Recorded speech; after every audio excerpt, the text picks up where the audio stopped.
재개발이 돼서 아파트 들어간 게 70대. 맨날 그거 하면서 얘기하시는 게 이러다가 내가 먼저 죽겠구나.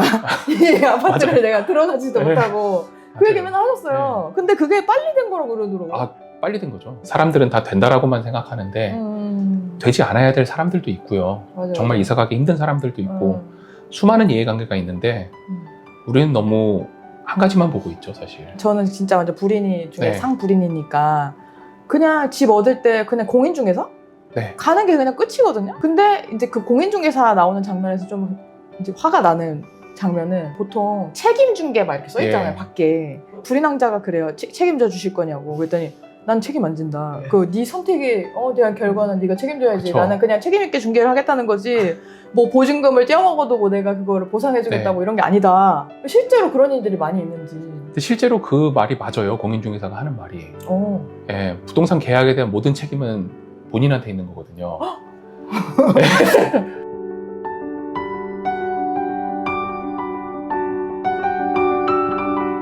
어린왕에서 제일 유명한 게 보아뱀 그림이잖아요. 그 네, 모자 네, 속의 네. 보아뱀.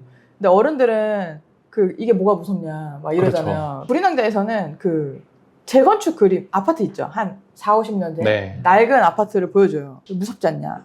무너질까봐 무섭지 않냐라는 얘기를 하는데 부동산 박사 옆에 있는 사람들은 이게 무섭긴 뭐 무섭냐. 그래가지고 이제 거기다가 안전진단 D등급? 네. 저도 이제 서울에 막 가다 보면 그런 플랜카드가 있는 게 너무 재밌는 거예요. 경축이 붙어요. 안전진단 D등급이면 그 언제 무너져도 이상하지 네. 않은 집이라는 뜻인데 그게 재개발 확정이라는 뜻이잖아요.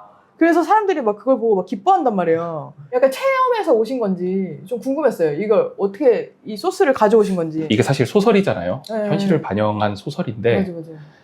정말 현실에서 볼 수 있는 일들이 다 나타나 있어요. 맞아.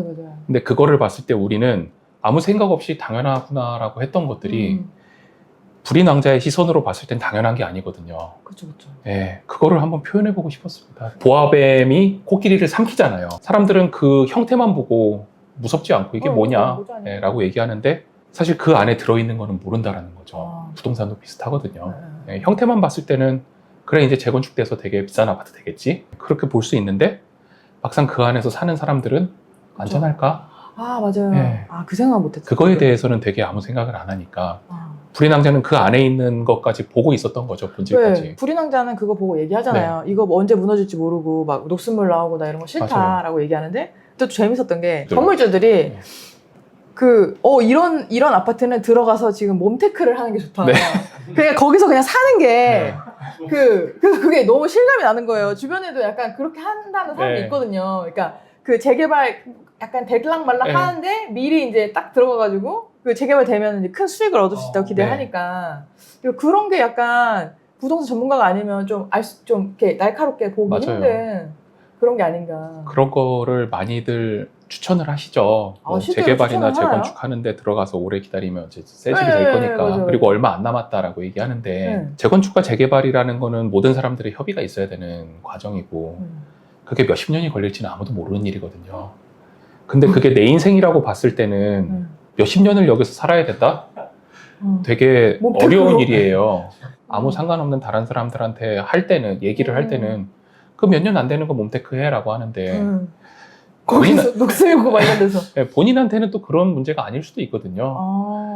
근데 사람들은 또 맞아 전문가가 금방 된다고 했으니까 라고 해서 또 들어가는 경우도 꽤 많아요. 실제로 저희 집도 그 재개발 했는데 20년 걸렸어요. 아버지가 50대 때 재개발 한다는 얘기가 딱 물꼬를 텄는데 재개발이 돼서 아파트 들어간 게 70대. 맨날 그거 하면서 얘기하시는 게 이러다가 내가 먼저 죽겠구나.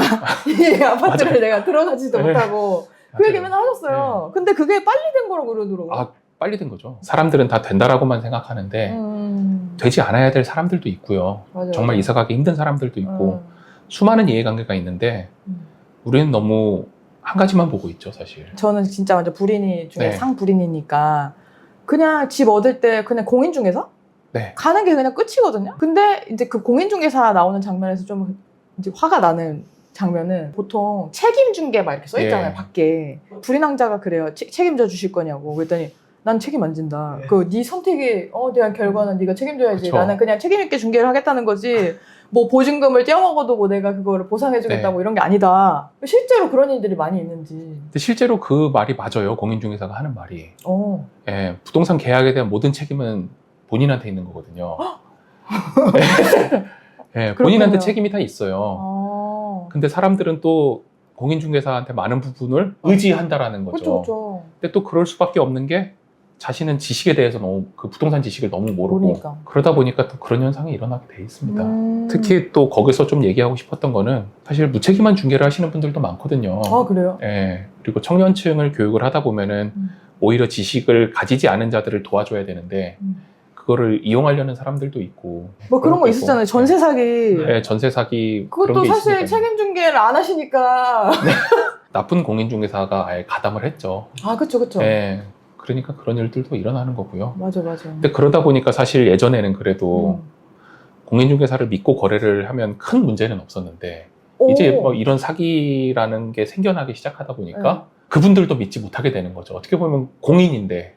아, 그러네요. 네. 공인인데 믿지 못하게 되는 상황이 되는 그래서 거예요. 이제 저희 어머니 보니까 동네 부동산을 한 군데 안 하고 네. 오래 관계를 유지하더라고요. 맞아요. 예. 오래 관계를 유지해서 그분한테 가끔 놀러 가서 뭐 과자도 얘기도 먹고 하고. 밥도 먹고 뭐 바카스도 먹고 막 맞아요. 이러면서 뭐 이 주변 시세 막 이런 거 알아보고 뭐 호재 있는지 없는지 물어보고 집을 얻거나 이럴 때 그분이랑 상담을 네. 많이 하더라고요.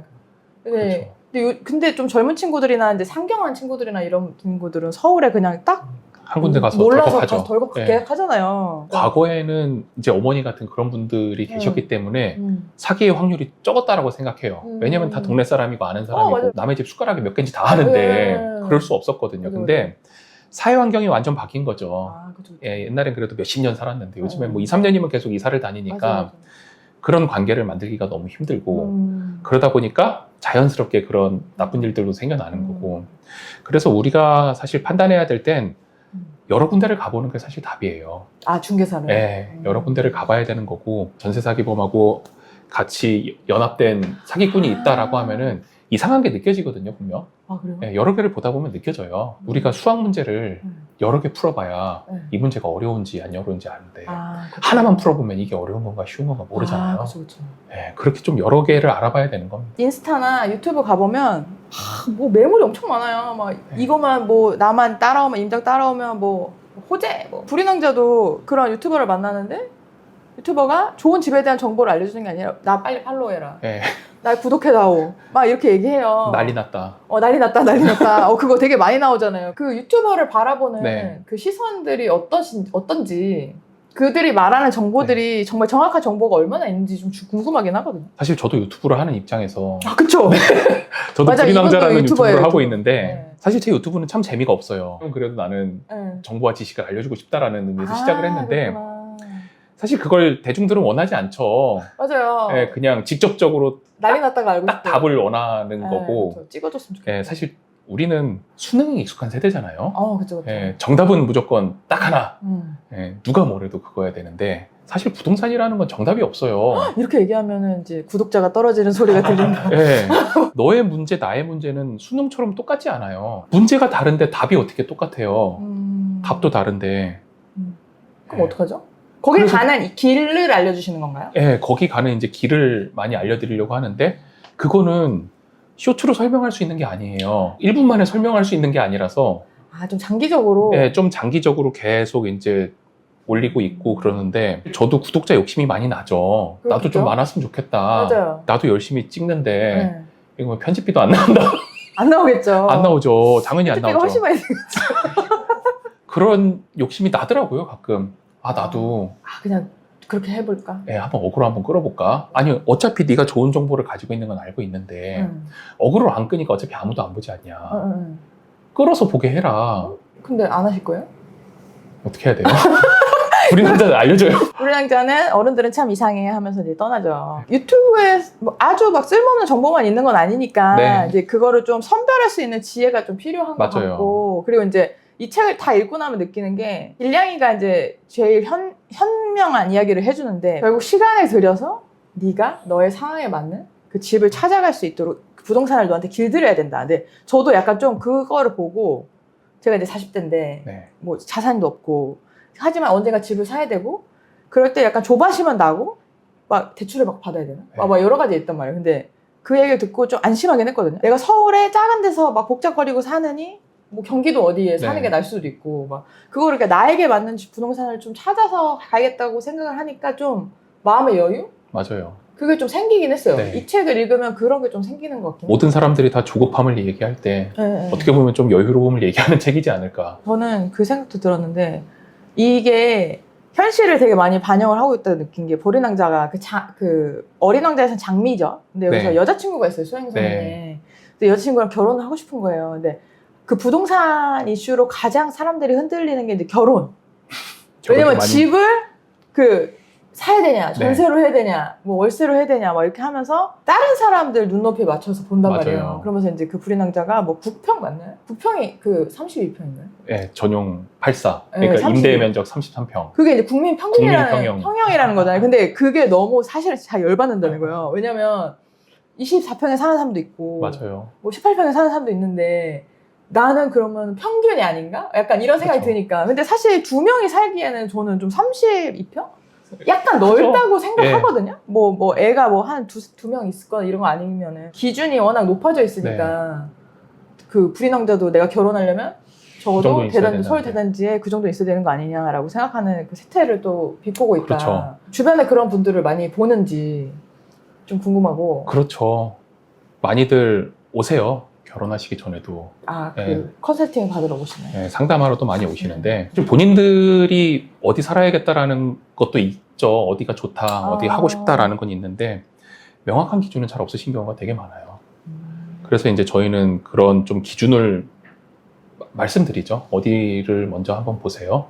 근데 왜 봐야 되냐 하면은 당신도 여기 살고 당신도 여기 살고 회사도 여기고 그리고 나중에 뭐 아이가 났을 때 뭐 부모님이 맡아주실 건가요? 뭐 이런 것도 물어보아야 되는 거고요. 사실 그것도 나중에 되게 커져요.